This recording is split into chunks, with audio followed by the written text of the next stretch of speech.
Hello everybody. आज हम class 10th की फर्स्ट पोएम प्रेयर पढ़ेंगे। इस पोएम के पोएट का नाम है जी.ए. महजूर। जी.ए. महजूर ने ये पोएम कश्मीरी में लिखी थी और इसे इंग्लिश में ट्रांसलेट किया है प्रोफेसर जी.आर. मलिक ने। Okay, so as you all know, prayer का मतलब होता है प्रार्थना करना, और इस पोएम में पोएट भी भगवान से प्रार्थना कर रहे हैं। So let's recite the poem. Lord, you are my hope and trust. Lead me to the way of truth. How long shall I dwell in ignorance? Pour me the nectar of knowledge.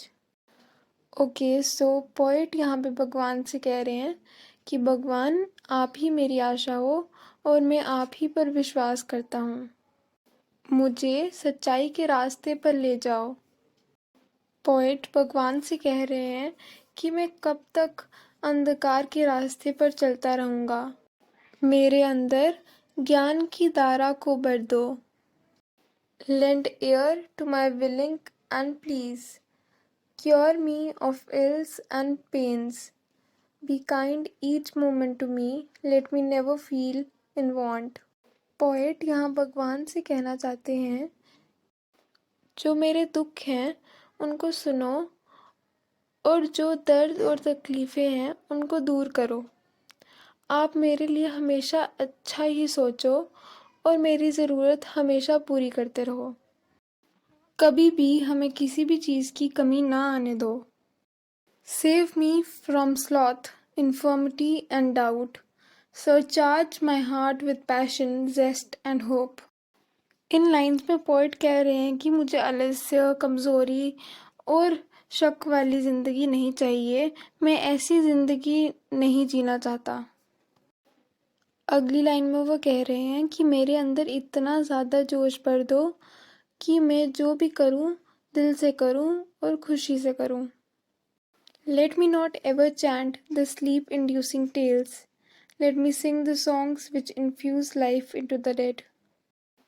अब poet भगवान से prayer कर रहे हैं कि मैं कभी भी ऐसे गाने ना गाऊं जिससे लोगों में आलस्य भरे और उन्हें नींद आना शुरू हो जाए। मैं ऐसे गाने गाना चाहता हूँ कि जो मरने वाला इंसान हो उसमें भी जान बढ़ जाए, मतलब कि उसमें भी जीने की उम्मीद आ जाए।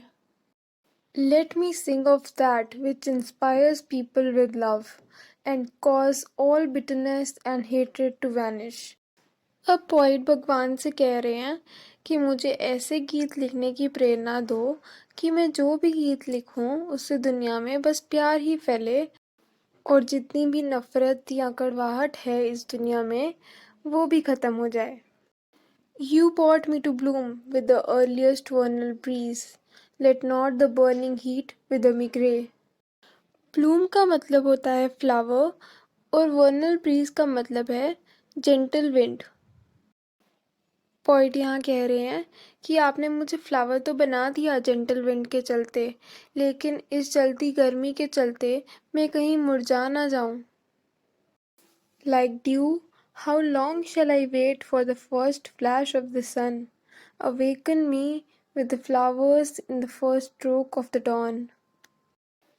पोइट यहाँ भगवान से कह रहे हैं कि जैसे फूलों के ऊपर पानी की छोटी छोटी बूंदें आ जाती हैं रात के समय, वो फूल इंतज़ार करता है कि सुबह सूरज की किरणें मेरे ऊपर पड़ेंगी। पोइट भगवान से पूछ रहे हैं क्या मुझे भी इस फूल की तरह ही इंतज़ार करना पड़ेगा। पोइट कह रहे हैं कि मुझे इस तरह जगाए रखना जैसे सुबह के समय फूल खिल उठते हैं ना, उसी तरह मुझे भी खिलखिलाते रखना। In form I am a man, in substance far from humanity. Subject me not to trials, shame not my human form. अब पोइट कह रहे हैं देखने में तो मैं इंसान हूँ, लेकिन मैं इंसानियत से कोसों दूर हूँ। कभी भी आप मेरी परीक्षा मत लेना कि मुझे इंसान होने में शर्मिंदगी हो। Forsaken by men I, and so they call me Mahjoor. People may desert thus, but you don't abandon me, Lord।